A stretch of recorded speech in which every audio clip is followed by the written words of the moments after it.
Hello, hello, hello, everybody. This is Tanika Scenes, and I am the Mindful Coach.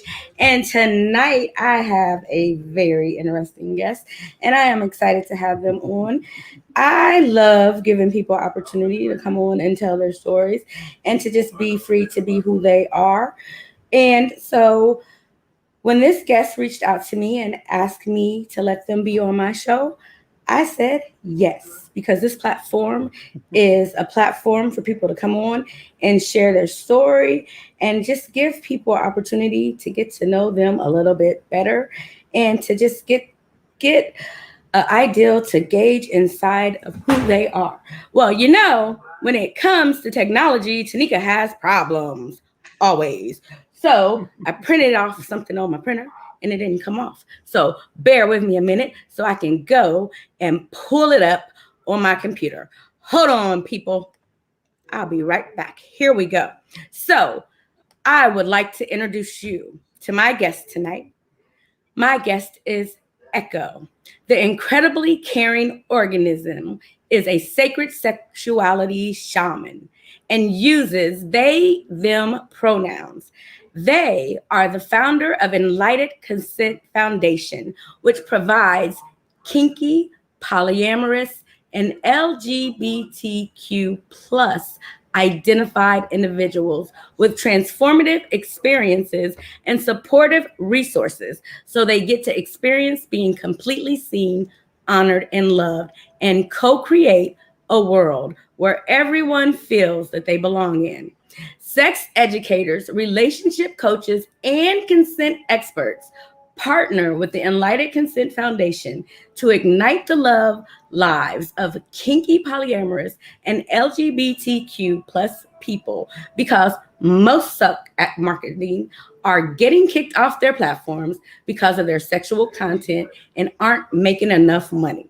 And so they need to be able to live to follow their calling. So the Enlightened Consent Foundation helps them to put marketing funnel systems into place, have a platform to openly and safely speak about sexuality and make a greater impact across the world. So bottom line, they are a part of causing a paradigm shift of how humanity relates to sexuality and sexual expression. Echo identifies as queer and gender fluid, kinky switch, and polyamorous. Woo. They are creating safer communities for people like themselves to be connected, embraced, understood, and loved for who they truly are. What enlightened consent means to Echo is that they believe that each person is their own sovereign being and gets to say what is right for themselves and what they want, need, and desire in their love life. Echo believes that as long as the people involved are consenting and existing relationship boundaries are being respected, it doesn't matter what anyone else outside of that thinks or feels about that. They are choosing to consensually do with each other. Echo believes that when you honor everything consensual and honor the authentic truth of yourself and others, you can have relationships that you love and thrive in. Kinky, polyamorous, and queer people hire Echo to ignite their deepest, darkest desires and manifest their hottest fantasies because most aren't clear on what they actually want for themselves. And they're told there's something wrong or bad about their sexual desires or feel shame and guilt around that and turns on them. Echo helps you get down, dirty, and direct with your desires, fantasies, and partners. Echo works with individuals and groups of people to discover, embrace, and communicate what is true and authentic to their soul and what they need to have the most fulfilling love life and relationships that their heart desires. Echo's been studying the subjects of love, dating, sex, and attraction since 2004. They have had over 300 hours of training and recovery from trauma, therapeutic, kink, and somatic sensual healing from that lived experience and training. Echo is able to help people go from depressive states of releasing anxiety, dark thoughts, to no longer controlling your days anymore, and your confidence go through the roof as you completely love who you are. Echo is also a two-time internationally best-selling co-author.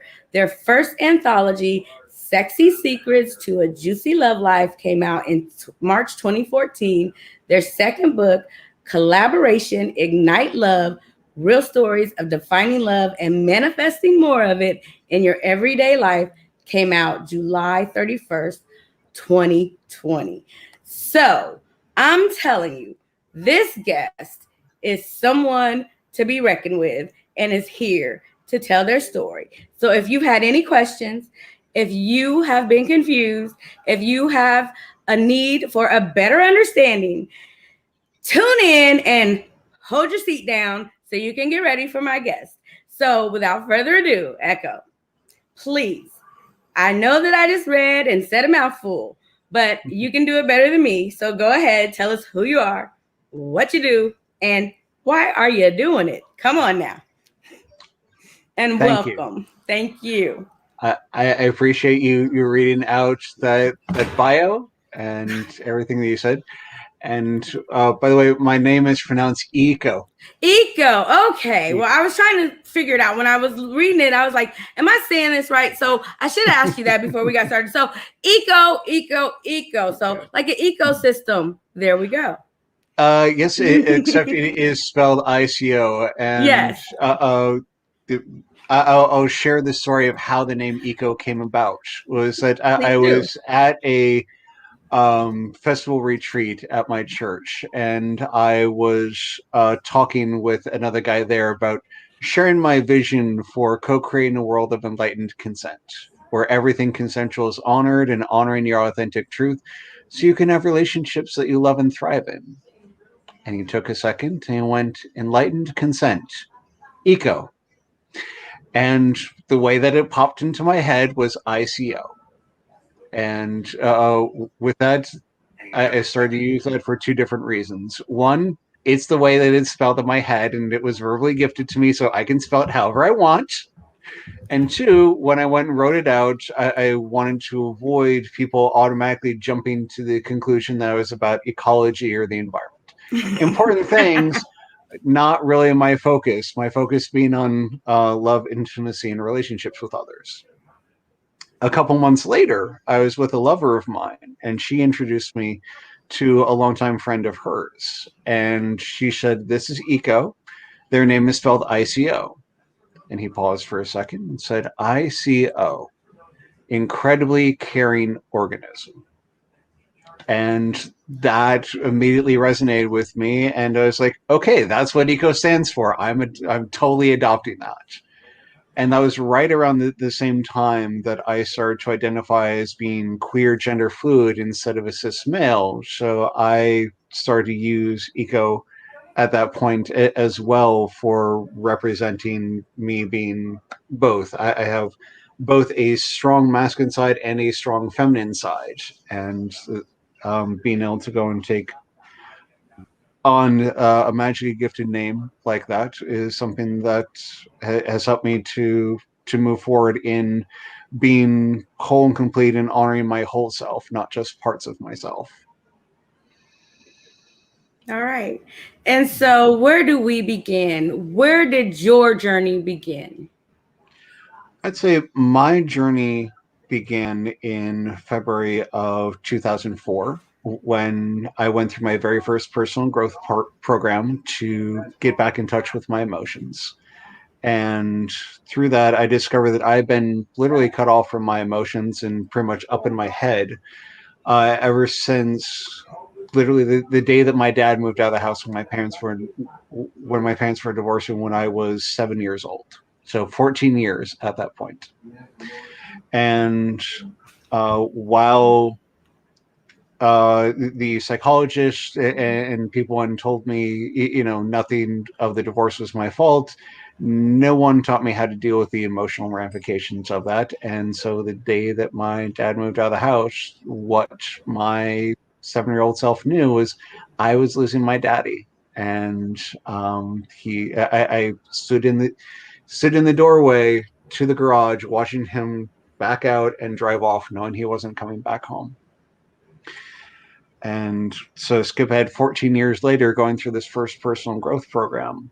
and getting back in touch with my emotions. And I pretty much, I was just left to my own devices for the most part. I was a good student. I kept my grades. I didn't go out, didn't get into trouble.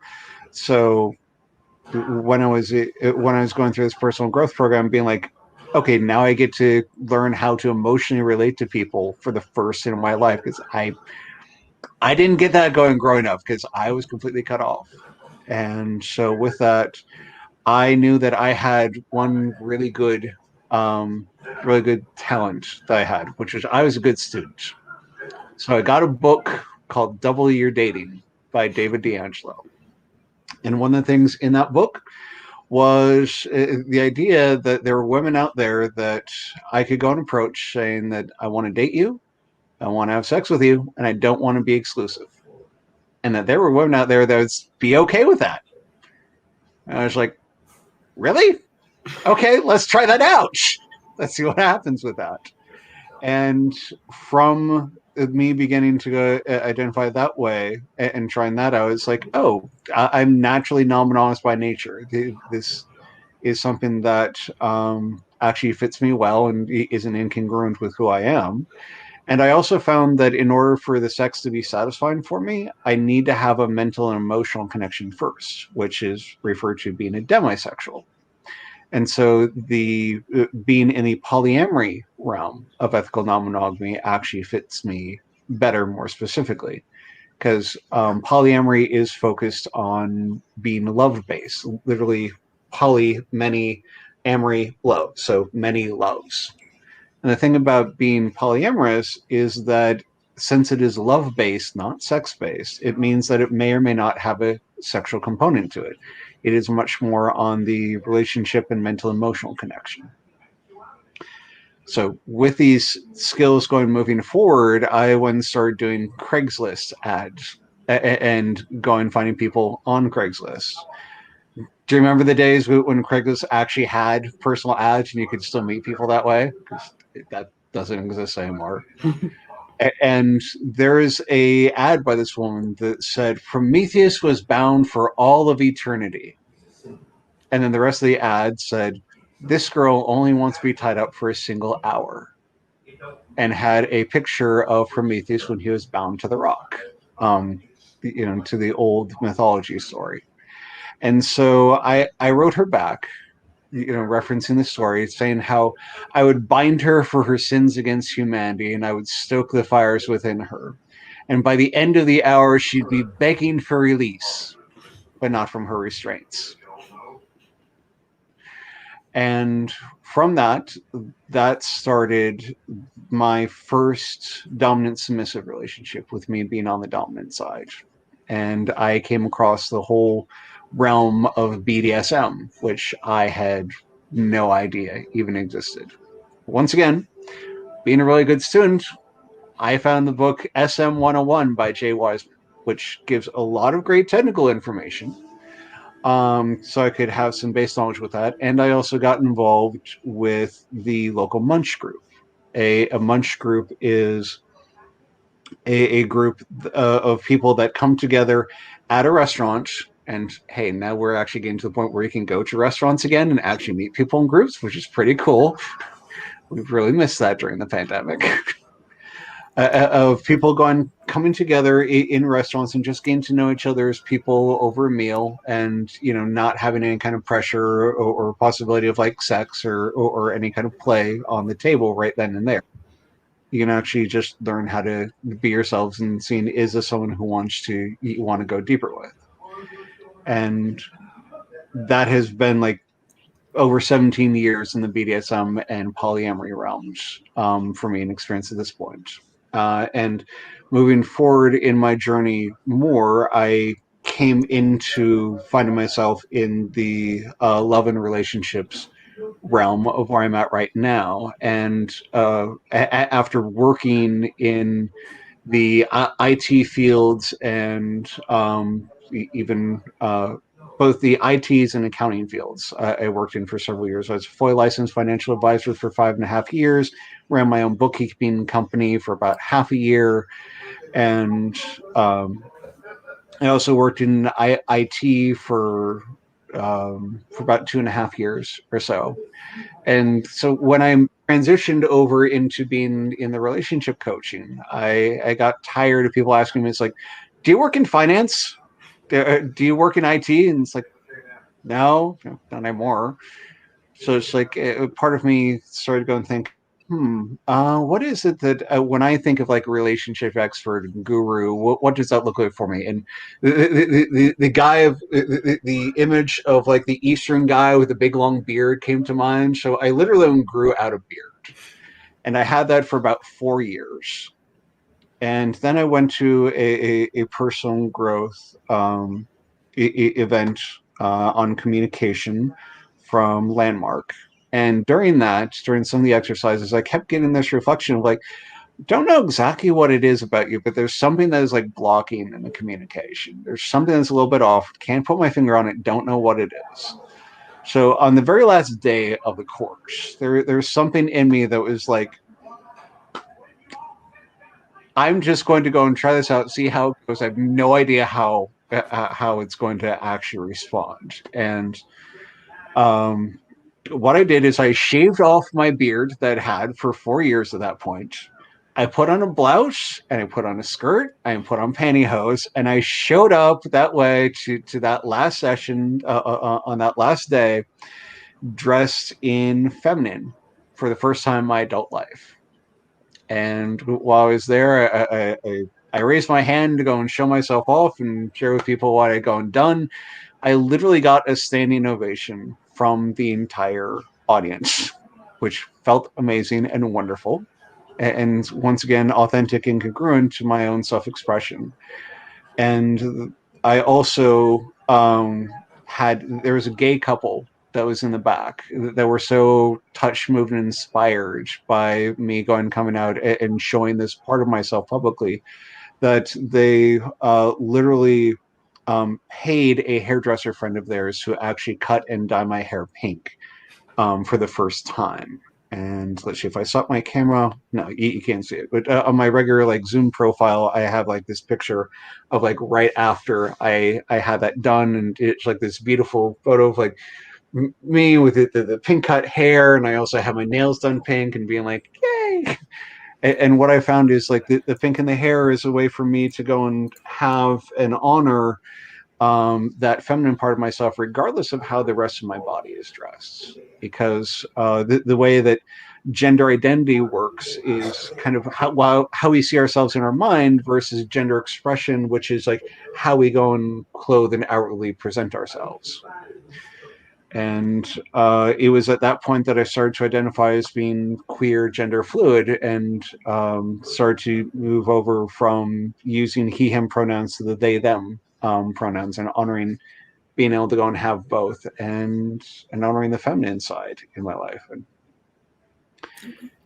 so that So, has been a chunk of my journey.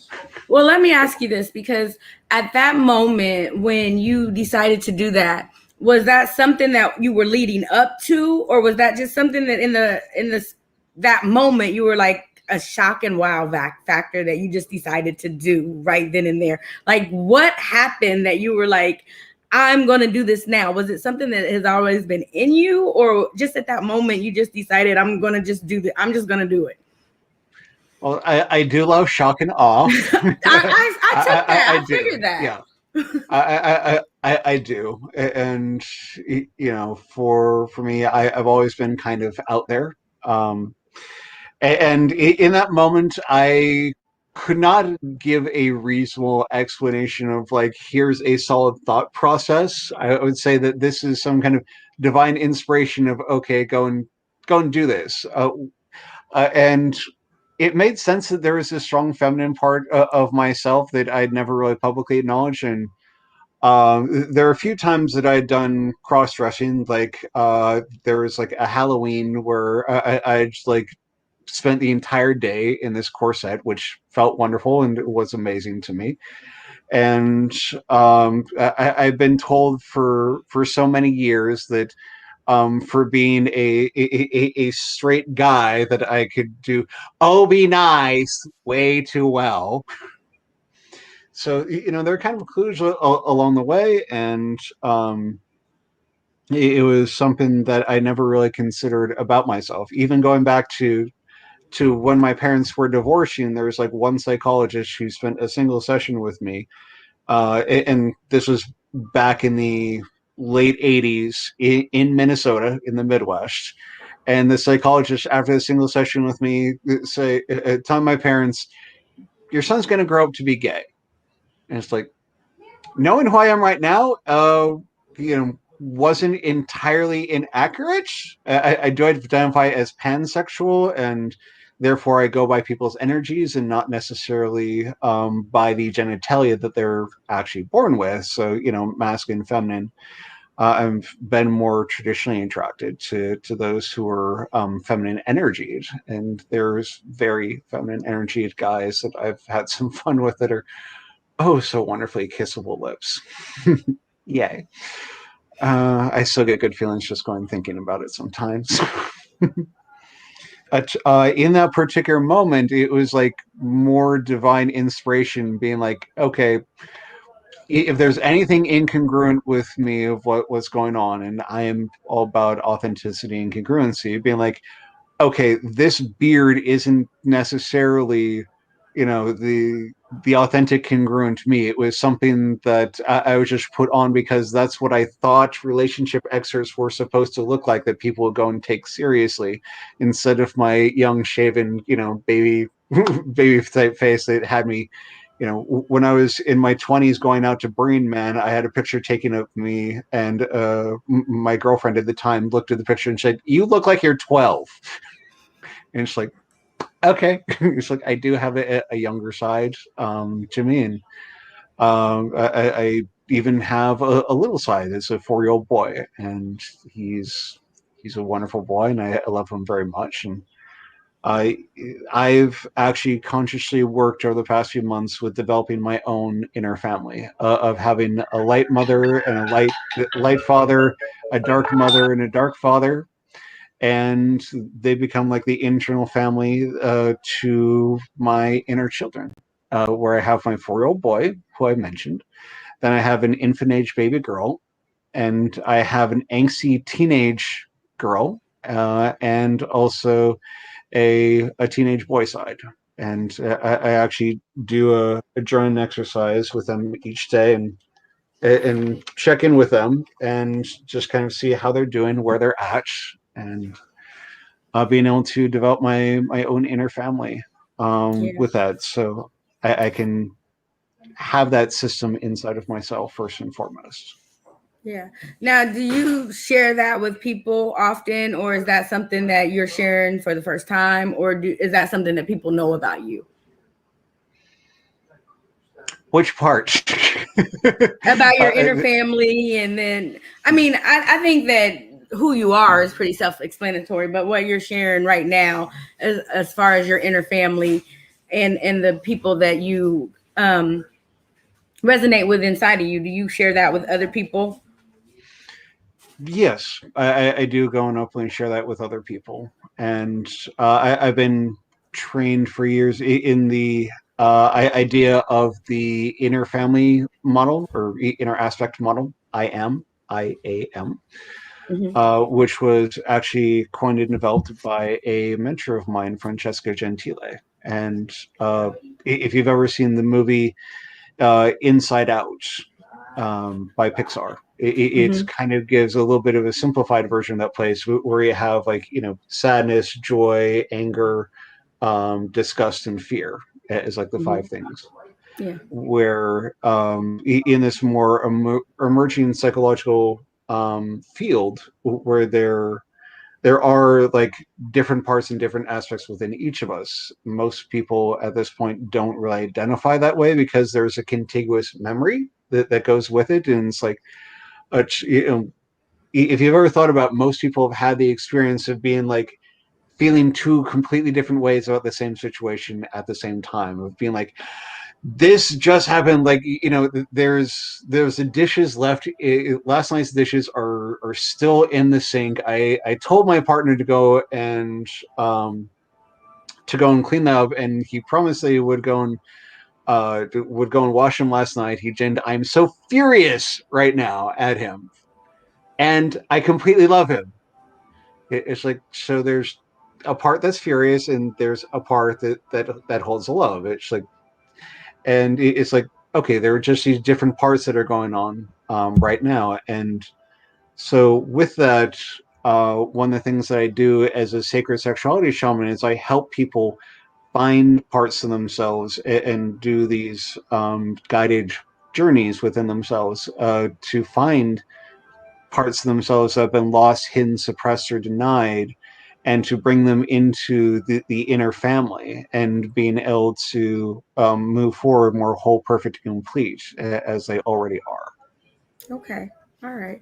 So I want to talk to you about how you identify, and you when I was reading your bio, Mhm. it was quite a lot of different things that I came across, and it was the LGBTQ plus, and then the Mhm. queer, and then the kinky. And so I want to talk about the queer and the kinky. Sure. Like, what are each of those and the differences?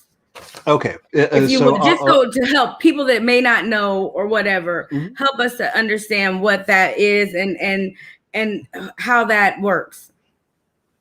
Sure. So I'll separate out like the three big circles, which is kind Okay. of like a Venn diagram of which I'm in the center in. Okay. And you know, if you're familiar with a Venn diagram, you have the one, and you have the other, and then you know, you can have a third, and they all go, and they have the interlap that goes in between them. Okay. So first, LGBTQ plus stands for lesbian, gay, trans, bisexual, and Q is queer. Um, Queer is more of a term for I don't fit into the normal, you know, binary option boxes. So, you know, it if you hear someone identifying as queer, that is more of an invitation to go and say, okay, what does that actually mean to you? Because for the queer is kind of like near a catch-all term of I don't easily fit into a category. So if you ask 10 queer people what does it mean to them, you could get like 12 different answers. Okay.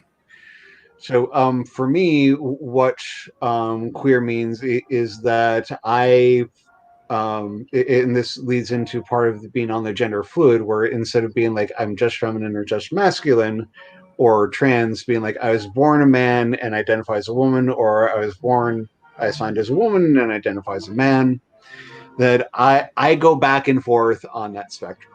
You know, there are some days that I dress up and I look really good and nice in a suit, and there are other days that I have this beautiful pink, purple flowing dress that I like the billy and the flowy, and being able to spin around and have it go and flirl out, and that brings parts of me joy.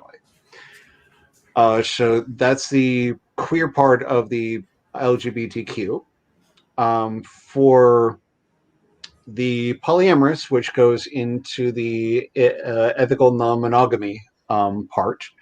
I touched on briefly about that meaning many loves and going into that, so I won't go and rehash that again. And then there is the kink realm of BDSM. BDSM is the an acronym itself, which stands for bondage and discipline, domination and submission, sadism and masochism. And in the whole BDSM realm, there are about 8 main categories to that, and many, many, many subcategories that go into those. One of those uh, main categories is DS, dominant and submissive. Really simply, dominant is usually the one who is doing something to someone else. The submissive is the one who is receiving whatever action it is. Examples of it are being flogged, a flogger being a cat of nine tails, basically like many whips onto one single point, which you know you can kind of see in like medieval pictures if you have an idea for that, or the self-flagellation that Catholicism used to go and do for some of the priests, or like spankings, the dominant would be the one who's giving the spanking to the submissive. And the when I first came into the whole realm of BDSM, one of the things that intrigued me the most was the idea of negotiation and being able to be like, before any play happens, you actually come together as equals and say, this is what I'd like to go and do. This is what I'm kind of curious about. So that's like a maybe. And here are my hard limits, things that I'm not interested in at all, or things that upset me. So we're just going to avoid them. And a part of me went, how much simpler would dating life be in general if we could just have an open, honest conversation, pretty much straight off the bat, and saying like, here are my turn-ons, here's the things I want to go and try out, and here are the things that are like no-goes and just piss me off, so we're not going to do it. And just be honest about that and be like, wow, okay. I absolutely love this open, honest communication and delve headfirst into that because I could have these more blatant conversations that uh, a lot of other people didn't seem to be having in your normal dating range, because in normal dating we just seem to go into like what we are taught or what we think we're supposed to go and do, or what we saw with our parents. Yeah. Yeah. So, what type of freedom do you think that does that bring you? I don't want to say do you think that it brings? What kind of freedom does it bring you? In being in the different realms, or Just when you say whatever. What does is that bring it? me? Does it bring you? I mean, this is we're Oh, talking about you. What is it? What freedom does it bring you? sure. For me, what it brings me is authenticity to myself. Honesty and integrity are some of my top values that I have, and the more I'm able to actually own who I am and what I am, the easier life becomes for me because I'm not putting on some kind of mask trying to go and fit in. And the more that I lean into that, and the times in my life where I've leaned most into that of just owning who and what I am and being unashamed and unafraid to go and own it, have been some of the most magical and awesome times of my life that I've had so far. And it can be scary to be that vulnerable at times, because if you put on a mask and go out into society and people say, oh, I don't like you, the ego can go and say, oh, well, it doesn't matter, that they didn't like me, because that's not the real me anyway. On the other hand, if you're authentically yourself and being vulnerable, like, this is who I am, take me as I am or leave me. And if people take the leave me option, it's like they're not just walking away from something that was just there out to go and please you. They're walking away from who you really are, Hmm. and that can hurt, Yeah. and it's So, okay. being in the polyamory relationship, how many people are you in a relationship with at one time? Or is it even a are you actually in a relationship, or do you just see many different people? Or are you That all in a very relationship? How does that work? Yeah, that is the thing about ethical non-monogamy, is that it can be structured in many different ways, and this is where having the clarity of what does one actually want and what do you actually desire go and come into play, because you can structure your relationships however you want. And as a friend and mentor of mine, Jay Wiseman, put it, like, when you take social conventions and kind of throw them out the window, everything suddenly becomes on the table, and you get to decide what you actually want and need for yourself. Mm. Now, right now for myself, I only have one casual partner who is 2 states away, and I see her once every couple of months. But when I'm not with her, I'm pretty much living my life, and she's living her life where she's at. We text on occasion, but that is where that's at. Now I have a former lover of mine, um, who uh, oh, who during last year, that actually ended, where she said that she could no longer be my physical lover, and she can no longer be my submissive, because we had a DS relationship to that as well. And I thought everything was completely over. And it actually took me a couple of months for me to go and realize that for her, she was just moving it into a different form than going cutting off things completely and being like, oh, there's still the loving relationship there. And there's just nothing sexual going on. But once again, the idea of polyamory being like being able to be love based, not sex based, Right. and being like, okay, here's another way that I can go and actually look. So even I keep in touch with her, and she's living in the state of Texas with her chosen family that she's with, and with her submissive. And I, I love them dearly and wish them best. And I'm right now um, talking with a couple of women as potential more primary partnerships, because something that I want and desire for myself is being able to have my own biological children. And I've had this vision of having a triad being three, of having myself, someone as my legal wife, who I'm like actually married to, and then someone who is my colored submissive, who calls me master, and having that being an open relationship with the three of us at the core, us being able to have additional outside relationships if we want, and being able to raise our children together in a sex positive, kink positive, polyamorous positive, body positive home space. Do you think at some point, if you do have that, and the two women have that, do you think at some point someone is going to want all of it? When you say someone's going to want all of it, you mean like, cutting it down to just being a couple and cutting the third one out?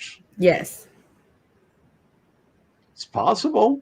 So then what? And then you get to renegotiate. Then you get to go and shift for what it is. Like, it's an old paradigm that what constitutes a successful relationship is just being together until one or both of you dies.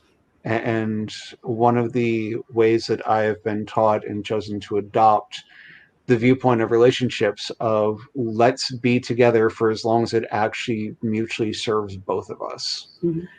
And if something is not working, or if something needs to go and change so people can be authentic to who they are, right then and let's renegotiate and shift things to how they actually are, and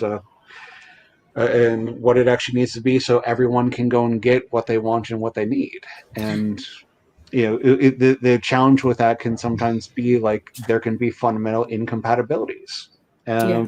just like with my ex-wife and myself, where one of the gifts that I got out being with my ex-wife was learning that just like how people are heterosexual to homosexual and on a spectrum with that, there's also a similar spectrum of people being monogamous by nature on one side and non-monogamous by nature on the other side. And during the first part of my relationship with my ex-wife, she asked me to be monogamous to her for a period of time. And about 4 months in, she came to me and she said, "You have faithfully kept your promise of monogamy to me. I have seen how miserable you have become. I release you from your promise." Hmm. And she told me that as soon as she said that, she saw my entire body relax. And we mutually agreed to open up the relationship, which worked a whole lot better for me. Now, when I started to actually start to pursue other women and go on dates with others, I would more often than not come back to her being in some kind of massive upset. And there's a New Year's Eve in particular that I remember where she and I agreed that we would both get separate dates. My date showed up, hers did not. And she went and told me, is like, it's okay, you focus on your date, I'll be fine, saying that she would be fine. Yeah.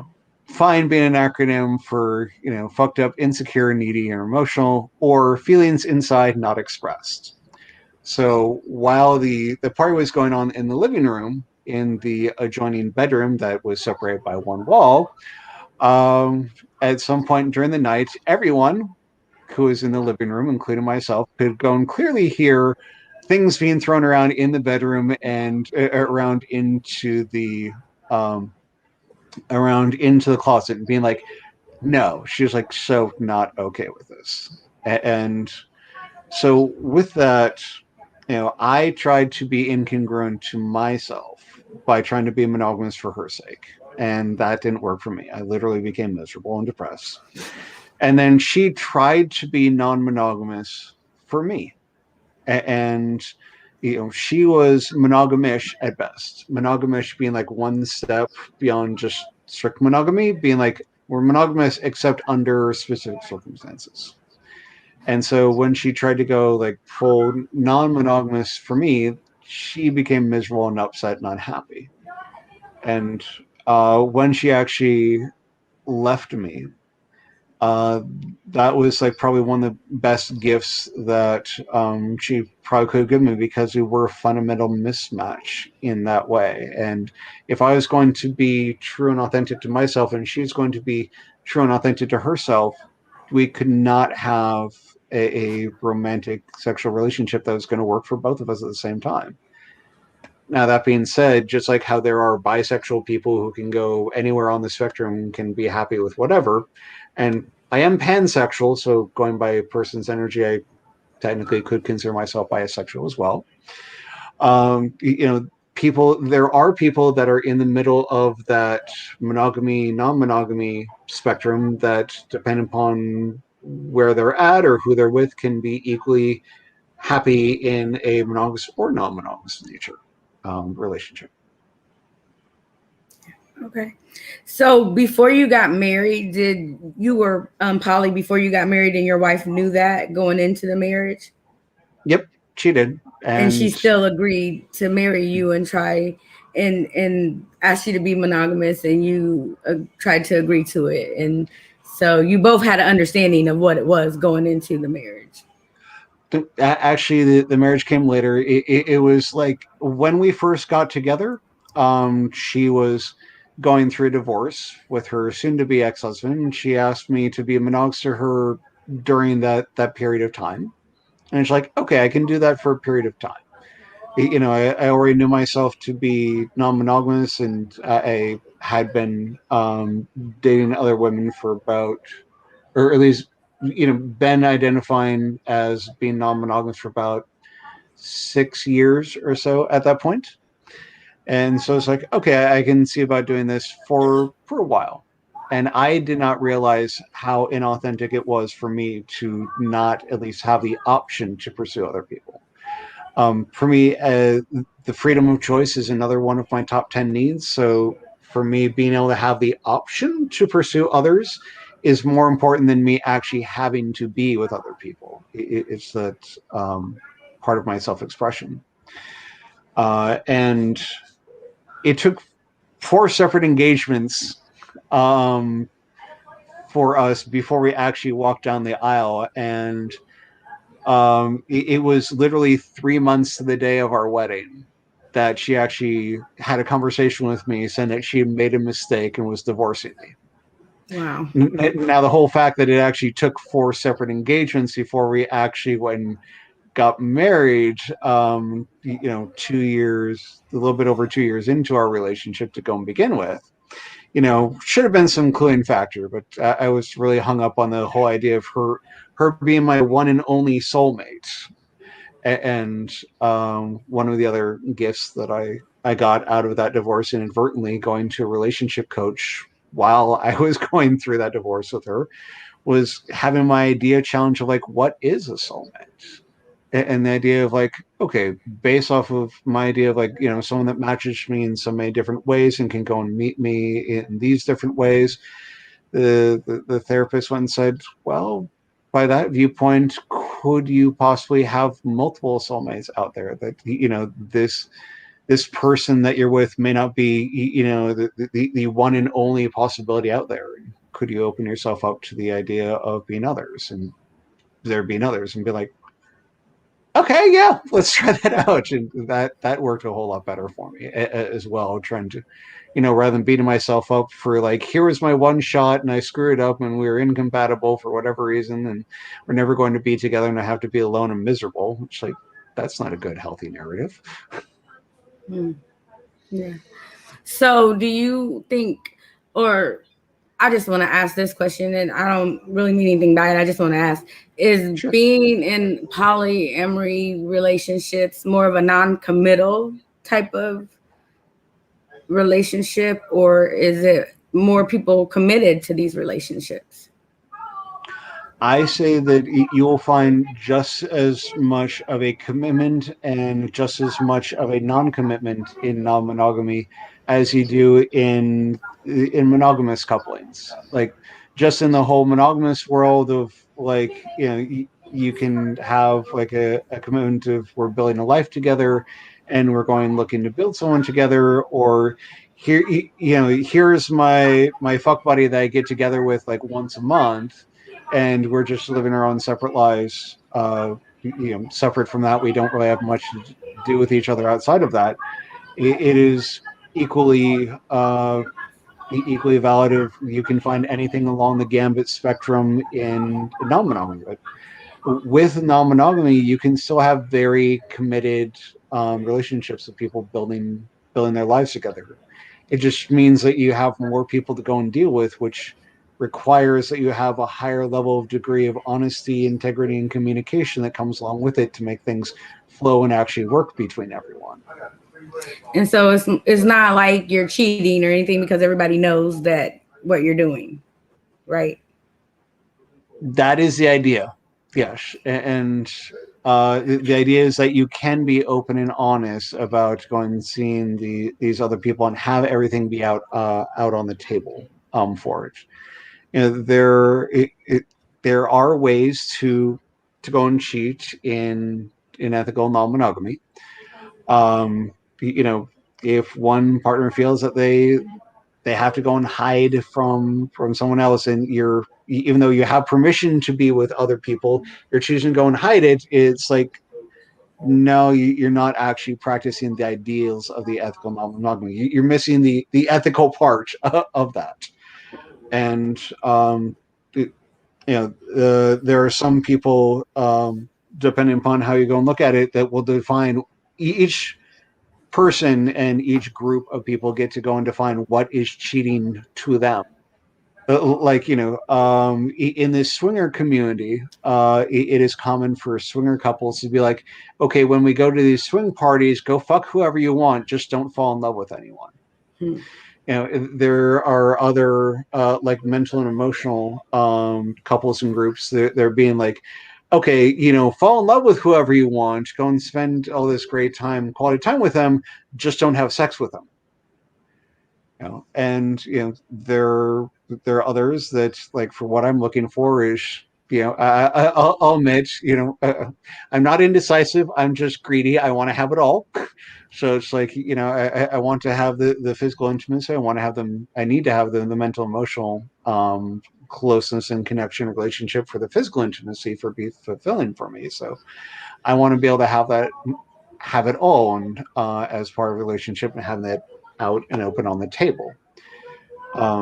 Some people do a don't ask, don't tell, kind of like the old military way of being gay or lesbian, which doesn't really work all that well. And for me, my commitments to honesty and integrity and transparency, um, that gets really challenging and tricky because if you're like, yes, I'm allowed to go and see other people and my partner doesn't want to know about it, doesn't want to hear about it, and you can't talk with them about it, it's hard to go and verify, is this actually an open, honest, ethical relationship, or is this someone who's just saying that they're an open, honest relationship and they're actually cheating behind their spouse's back?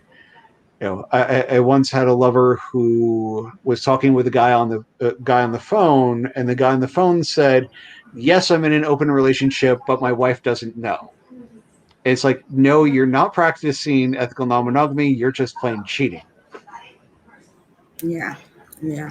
I mean, it kind of sounds like it's a lot of emotional stuff going on though.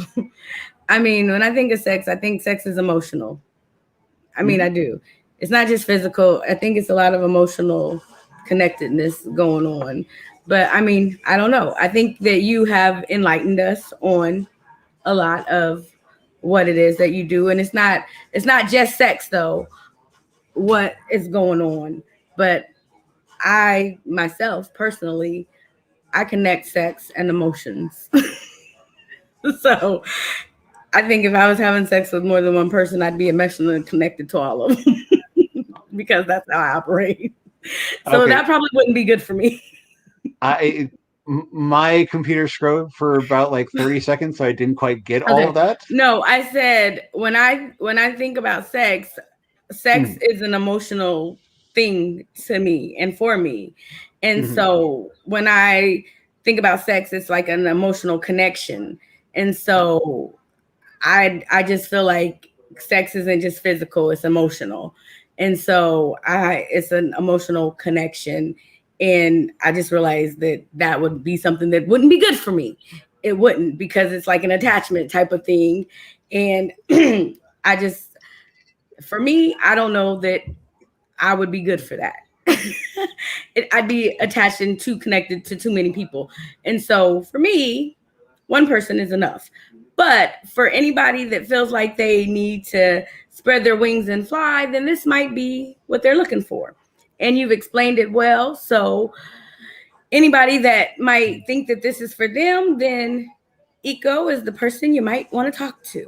So, how would people contact you to learn more about being enlightened in your realm? Thank you for going and asking. Well, I have my website of enlightenedconsent.net.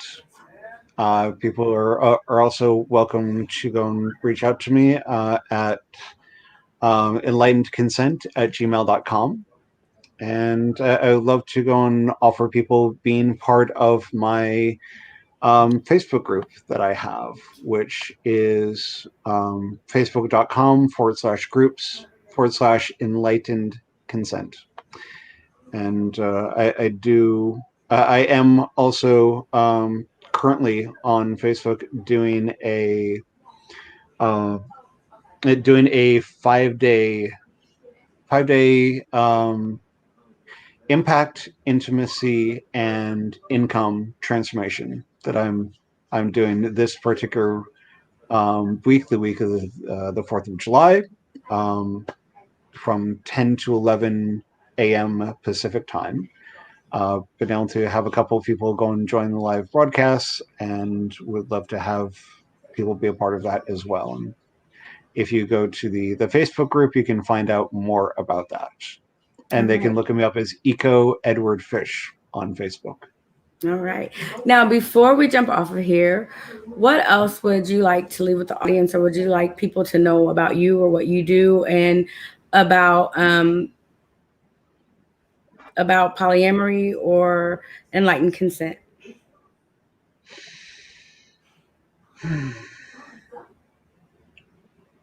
What I would say is that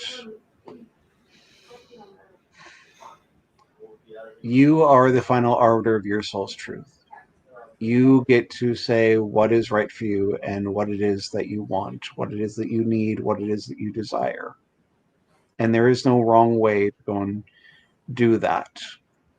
There is what is right for you.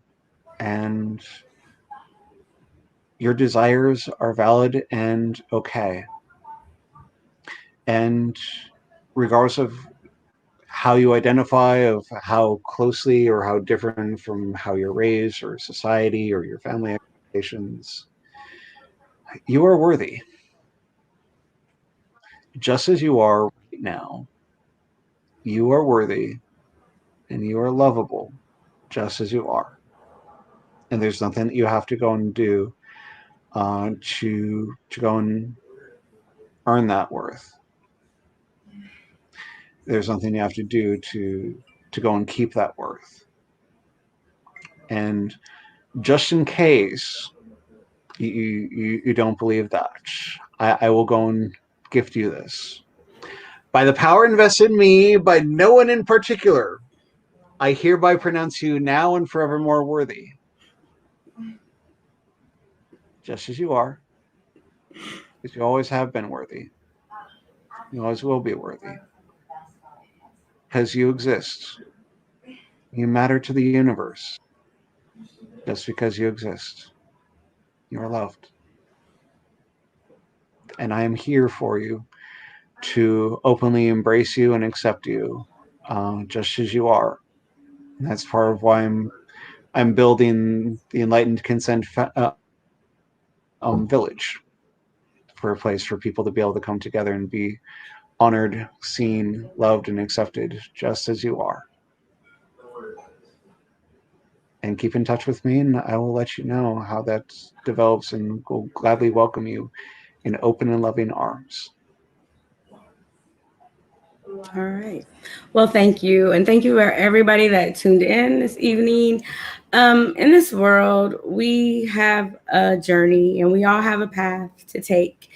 In this life, we will encounter many different things. We will experience many different things and we will come across many different things. You never know who you might come in contact with. And you never know who you might come in contact with that could possibly change your life. Having a conversation, just one conversation, could change your complete life. Talking to someone that you might otherwise think you might not have something in common with, just taking the time to get to know someone might enlighten you. Taking the time to just share a conversation will help you know that we are all human beings and we all have a purpose on this earth, no matter what that purpose may be. It's not up for you to decide. It's not up for me to decide. And it's not even up for debate. But what it is for us to love one another, for us to come together, and for us to have an understanding. And so, in all you're getting, get an understanding and know that in this world, we are better together. So, have a good day. Thank you for watching. Continue to mind your business. And remember, you were created with a purpose. So you might as well go ahead and be great. Now, I am going to be off next week. I will be back. No, I'll be off the rest of this week. I'm sorry. But I will be back on Monday. I will have no, I won't. Let me stop. Back up. I won't have a guest on Monday, but I will have a guest on Tuesday. So I will see you all again on Tuesday. I know you're going to miss me, but you will be happy when you see me again. So take care, be blessed, and I will see you again soon. Thank you for being my guest, and I will be talking to you soon. Hang out with me for just a few more minutes, and I appreciate you for coming on, and I wish you well in all your endeavors. Thank you. Have a peaceful And day. I am really honored, and thank you for having me be your guest here today. And No thank problem. you for This everyone who's watched. platform is for everybody that has a story, and we all have one. So come, share your story. Let us hear what you have to say. Until next time, be blessed. Bye for now. Bye bye.